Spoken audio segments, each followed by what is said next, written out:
In this video, I'm going to go over how you can transition from working out at a gym and still getting the same great results while working out at home. So let's jump right into the video.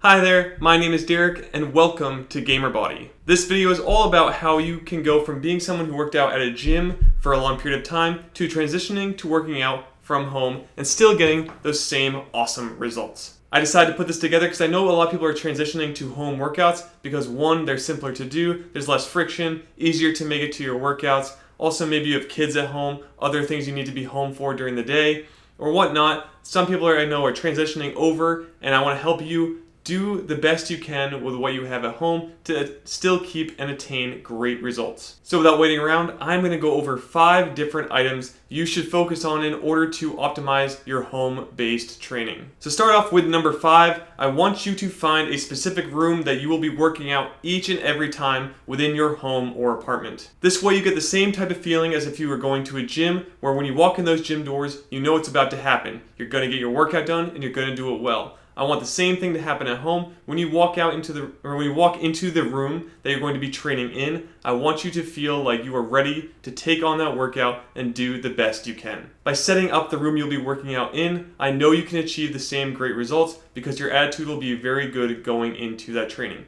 However, the room can be multi-purpose. Like for me, this is also my office. So my office also backs as my home gym. So if that's you, you're following along right with me, but maybe you have a different room in your place, like a basement, I don't know, or some other place you want to work out. And if that's the case, make sure that you have dedicated that spot as your new training location. Moving right along, number 4, we are focusing on removing any distractions you may have in this new room that you picked out for your training. Distractions are the number one way workouts become way too long. You start to rest for long periods of time. You might stop your workout altogether. I know times where I accidentally got distracted on something, and that made it so I actually had to go to my work, since I work out in the morning and I had work later. I actually ended up going to work and cutting my workout short because I got distracted on something that was in my, I think it was on my phone at the time, and also on my computer. So my computer is a big one, that's for me. So this is still in my room, but I actually don't use it at all except for bringing up a spreadsheet. But it can still be distracting if I ever open up something like Facebook, YouTube, or that, and I see a video that gets me to click on that clickbaity title. Those are the ones that might make my workouts take an extra long time because I've now been distracted and taking away from my workout. So don't do this, and instead I want you to aim to remove all distractions. If I could remove my computer from this room, I probably would, but being that this is a small apartment, this is the only place that I can do put my office, and it's also my gym. So I don't like to work out anywhere else because it gets all sweaty and gross and smelly, so I don't want it anywhere else except for my office, which I can air out pretty easily. So make sure wherever you're working out that you remove as many distractions as possible so that when you're training, you can get the training done and then do whatever you want to afterwards. Now on to number 3. What I want you to do is add things to the room that can make the workout more enjoyable. So this might be something like Alexa or Google Home Mini, where you can just get music going right away by just turning it on. Now for me, I can't really do this in the morning at 5 a.m. because my wife is sleeping, but maybe you're working out later in the day or no one's around, and you can just have the music blasting in the room, which is really nice. You could also add certain things to the room, like certain padding to the floors or whatever it is, wherever you're working out, and just leave it there. So that's all set up and ready for you to go when you get there. Now for me, I just have a corner of the room dedicated for all of my equipment. It's a small, little, tiny area. It doesn't take much space, but it is a dedicated spot that allows me to just store my equipment and easily take it in and out when I'm ready to do my workouts. So you should set up your environment like this, make things easier for yourself, and do it prior to your workouts. That way, when you go to do them, you don't have to hassle about getting things set up properly. Everything's just ready to go, and you're able to just do your workout without having to think too much about it. Alright, so now you have many pieces of your home gym all ready to go, and the last big one we really need, which comes in at number 2, is to find and purchase all necessary equipment that you will be using for your training. Now, one big thing I see happen a lot when it comes to people doing home training, they don't want to spend money on any equipment, they want to save their money and instead just use body weight. While this is noble, I highly do not recommend this method. You need something, especially for things like pulling. What are you going to do for your pull type of workouts? You could find a table, I guess, and do like inverted rows, but pulling becomes a big problem. You could use things like bands, but I find the best things is actually, for body weight here, is something like a pull-up bar. As long as you can do pull-ups, You can do them on a pull-up bar, very great for your lats as well as your biceps if you're doing something like chin-ups.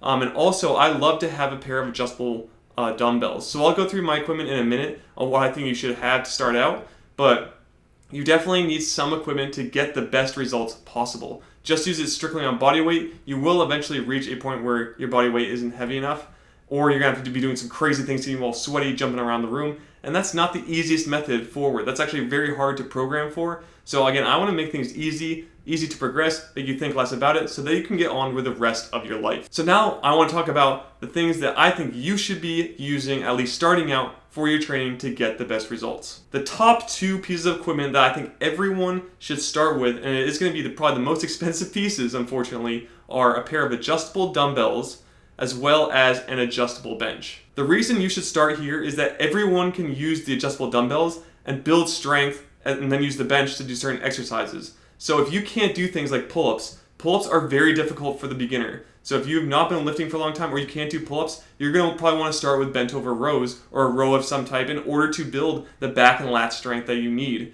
You can do assisted ones, of course, but if you can start out by building or using heavier weights such as dumbbells to do them, then you can move on to the pull-ups, which can then be your next kind of leveling up process to getting a bigger and stronger back. So that is why I recommend that dumbbells be the main source of what you buy first, but they are probably one of the more expensive items. My core fitness dumbbells, right now I think online they're around like $275 to $277, I think is like the price on Amazon to buy them, but they've lasted me again for 2.5 years. I'll put a review in the description if you want to check out that review of them, and I love them. I've used them for a long period of time. The only caveat is that they only go to 50 pounds, which for me can be light for some exercises, so I'm looking to kind of upgrade from there. But if you can't do anything over 50 pounds, then they're perfect for you. So that's why I recommend everyone at least start off with dumbbells and an adjustable bench to get things going. Once you decide that you are beyond just dumbbells and an adjustable bench and you want to move on to other body weight exercises that are really great, I highly recommend your next piece of equipment is a pull-up bar. Now I use a door pull-up bar called the Perfect Fitness pull-up bar, and it's one I'll link to again. I have a review on this in the description below if you want to check it out. But the pull-up bar is great for your upper body in terms of building a fantastic back, and this is also athletic and can help you later in life where you need to have the strength to like pull yourself up from something. I find that pull-ups are one of the best exercises that you can do for bicep and back development that is out there. So I really, really recommend that you learn how to do these and be able to do them once you can, of course, do the things like the bent over rows of dumbbells pretty easily. Then you can move on to that next level and get a pull-up bar for your other back and bicep exercises. So the next piece of equipment I think you should buy for your home gym is a dip bar station. Now I really like the dip bar station because it really helps to target the triceps as well as the chest, maybe even more the chest, but also your triceps in the movement.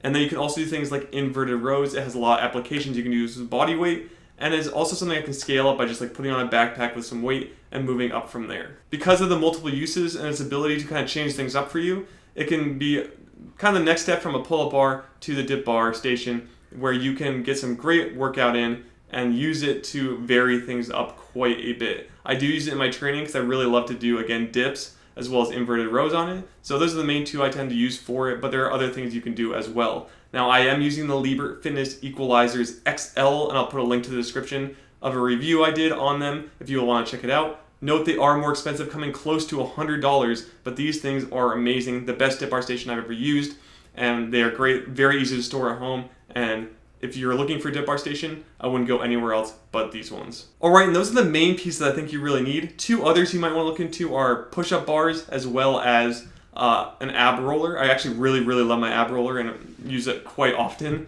But those are really the only other two ones you might need. So if you want to check them out, I'll put links to both of those items as well in the description if you want to see my push-up bar, or push-up stands, which is the Elite ones by Perfect, as well as the ab roller wheel, which is the same company. I have a lot of Perfect Fitness products because I really do like them.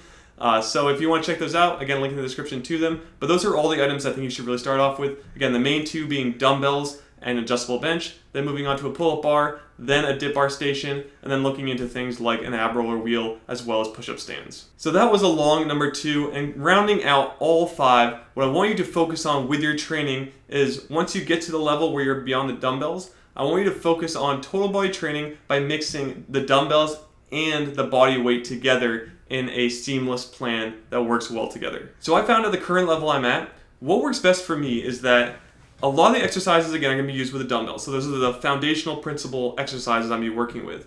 But then any exercises that suspend my body weight in the air tend to take especially my upper body to the next level. Lower body, just so you know, is really, really hard to develop without any type of lower or any type of weights. So this is where I still use my dumbbells for pretty much all of my lower body exercises. Unless you need body weight, maybe you're not at the level yet to do something like a squat without it, or you're doing like one-legged squats or something like that. But really, I use weights for all of my lower body training. But when it comes to upper body, again, you got the dips, and they're suspended in the air. So they have, basically, that is a very high level right to begin with. That's 185 pounds I'm lifting straight off the ground, basically, with dips. Same with pull-ups. I'm pulling up 185 pounds. That's a lot of weight to be pulling up. So a lot of people can't even do that. So that's where I feel like if you can suspend your body in the air, I really like to use those type of calisthenics movements in my training to develop my body. And it also keeps me really athletic in doing so. So that's where I think you should focus on if you're looking to develop a stronger body from home, is kind of mixing those two things together. And that's what I've been really focusing on in my training and building out my plans.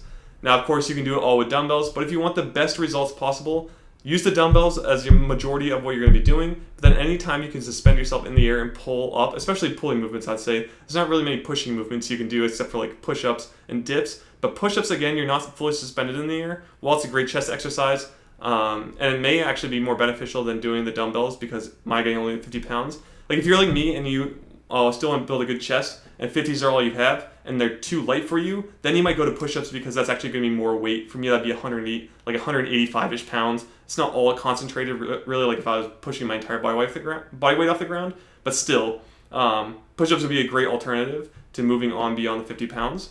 Or I could add like a weighted backpack and put the weights in the backpack and do push-ups or something like that. But really, again, my rule of thumb is that all the suspension type of exercises where your body is off the ground, you're pushing or pulling your entire body weight off the ground, those are really good for calisthenics. Everything else I kind of focus with dumbbells because, again, 50 is probably enough for me right now until I outdo all of those. So things like squats are starting to get really easy. Romanian deadlifts are starting to get too easy. So then I'll have to look for another product that ups the weight maybe to like 100 pounds so I can keep progressing and moving forward. All right, and that is it on this video on how you can transition seamlessly from the gym to your home training and get the best results from it. If you did like this video, please like and subscribe to this channel for more videos just like this one and how you can get in better shape from home. Also, please head over to GamerBody.com. There you can check out all the content I have for you as well as the videos that I'm putting on this channel, as I am putting up a video page there. And you can access some of my training programs and principles, as well as learn a lot more information over at GamerBody.com, not to mention my email newsletter, where you get updates on everything going on, and has 7 cheat codes you should be following in order to get the best results. So check out the website, see if it works for you, and how it can help propel you in your fitness journey further and farther